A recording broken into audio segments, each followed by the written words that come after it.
सो हाँ भाई, 10th वालों, अब तुम्हें एग्जैक्टली क्या करना है एग्जाम हॉल के अंदर और उससे पहले अभी जो रात का टाइम बचा है, कल सुबह का टाइम बचा है, और उसके बाद एग्जाम हॉल के अंदर तुम्हें क्या करना है एग्जैक्टली समझो। अब बता रहा हूँ, ठीक है? इसके अलावा और कुछ मत करना, जो बता रहा हूँ बस वही चीज करना है। तुम्हारा बेस्ट आउटपुट निकल के आएगा इस चीज को फॉलो करने के बाद। तो भाई देखो, सबसे पहले अभी का टाइम अगर तुम्हें बोलूँ तो भाई अब जितना तुमने पढ़ लिया है बस भाई, ठीक है? अब नया कुछ भी नहीं पढ़ना है, क्योंकि समझो, अगर तुम किसी भी बैग में ज्यादा सामान कोच दोगे, मतलब कि घुसा दोगे, उसका जितना मतलब मान लो कि जितना एबिलिटी है उसका, उससे ज्यादा सामान अगर उस बैग में दे दोगे तो वो क्या होगा, लास्ट में फट जाएगा बैग।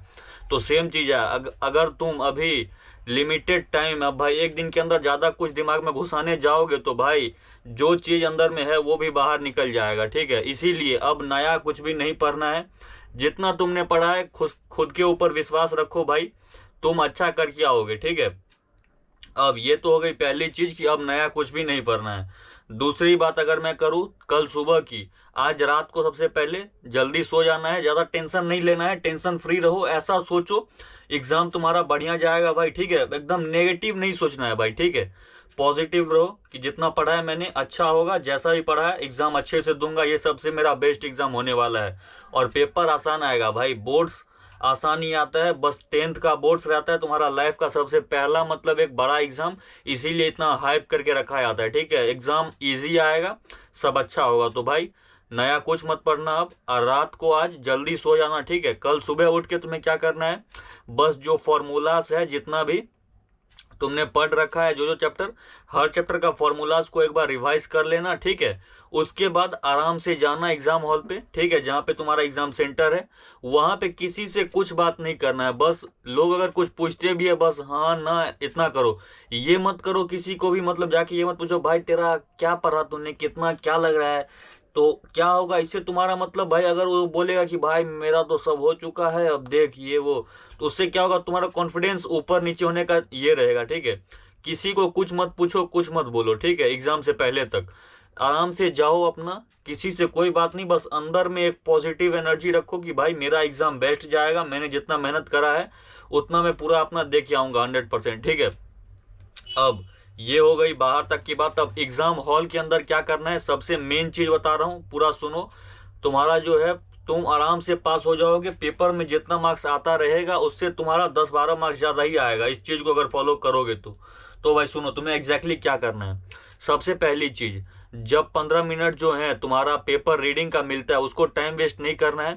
सबसे पहले देखो, 4-5 सेक्शन जो भी रहता है पेपर में, सबसे पहले वो सेक्शन को खोजो जिसमें तुम्हें मैक्सिमम सवाल आते हैं। जिस सेक्शन के, मान लो कि सेक्शन सी है, उसमें तुम्हें मान लो कि टोटल 7 सवाल है, उसमें से तुम्हें 5 सवाल आ रहा है, तो सबसे पहले क्या करना है, पहले पेज पर ऊपर में लिखना है हेडिंग सेक्शन सी, ओके?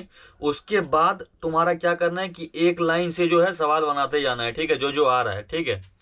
इससे क्या होगा, तुम्हारा पहला का 2-3 पेज तुम्हारा प्रेजेंटेशन थोड़ा बढ़िया रहना चाहिए, ठीक है? उसके बाद चौथा 5वां पेज से तुम मतलब कुछ भी करो, वैसे तो करना नहीं है, ठीक है? लेकिन पहला 2-3 पेज तुम्हारा बढ़िया एकदम रहना चाहिए, एक भी काटा कुटी नहीं, कोई घासा वसा नहीं करना है, ठीक है? अगर कोई चीज गलती से गलती भी हो जाता है तो उसको ऐसे घसना नहीं है पूरा, सिंगल एक बस उसको काटो, सिंगल एक लाइन से काटो उसको, ठीक है? ज्यादा उसमें घिसी मिजी नहीं करना है, सिंगल एक लाइन से काटो, टीचर समझ जाएगा कि हाँ इसको काटा गया है, ठीक है?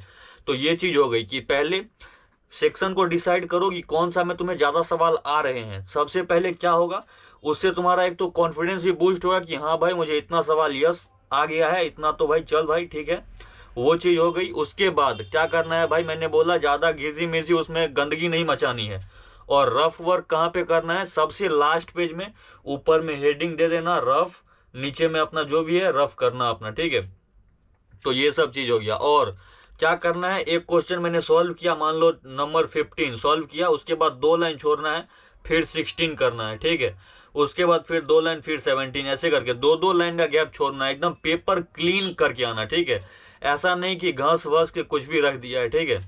एकदम वो सब गंदगी नहीं मचानी है, ठीक है? उसके बाद तुम्हें क्या करना है भाई कि हर क्वेश्चन में किसी को भी छोड़ना नहीं है, ठीक है? अगर किसी का फॉर्मूला ही आता है तो फॉर्मूला ही लिख के आना है, ठीक है?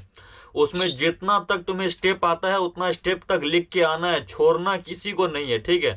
क्योंकि सीबीएसई बोर्ड में स्टेप मार्किंग रहता है, तुम्हें स्टेप्स लिखने के भी मार्क्स मिलते हैं, ठीक है। तो एक भी क्वेश्चन को छोड़ना नहीं है। उसके बाद मैंने क्या बोला कि थोड़ा सा मतलब पेपर को सुंदर बना के आना भाई, ठीक है। उससे क्या होता है कि प्रेजेंटेशन ठीक लगता है, टीचर का इंप्रेशन अच्छा बैठता है, ठीक है। तो तुम्हें मार्क्स अच्छे मिल जाते हैं वहां पर, ठीक है। ये 2-3 चीज थी, और ज्यादा पैनिक नहीं करना है भाई, आराम से जाओ पेपर दो। और उसके बाद आगे कमेंट करना कि भाई मैंने कल भी जो स्ट्रेटेजी बताया था, आज भी जो बताया हूँ ये सब, तो ये सब तुम्हें, मुझे पता है कि ये सब चीजें काम आएंगी, ठीक है। और अच्छा मतलब तुम कर के आओगे पेपर। तो कल आके कमेंट में जरूर बताना कि भाई कैसा मतलब गया पेपर तुम्हारा। और अगर कोई मदद में मतलब मेरे वीडियो से कोई मदद मिली या नहीं मिली, आके जरूर बताना। और कल जो मैंने बताया था कि ये टॉपिक कर लो, उससे कितने क्वेश्चंस आए वो जरूर आके कमेंट करना भाई, मैं वेट करूंगा तुम सबका। ऑल द बेस्ट मेरी तरफ से भाई, जाओ पेपर तुम्हारा अच्छा जाएगा। चलो भाई।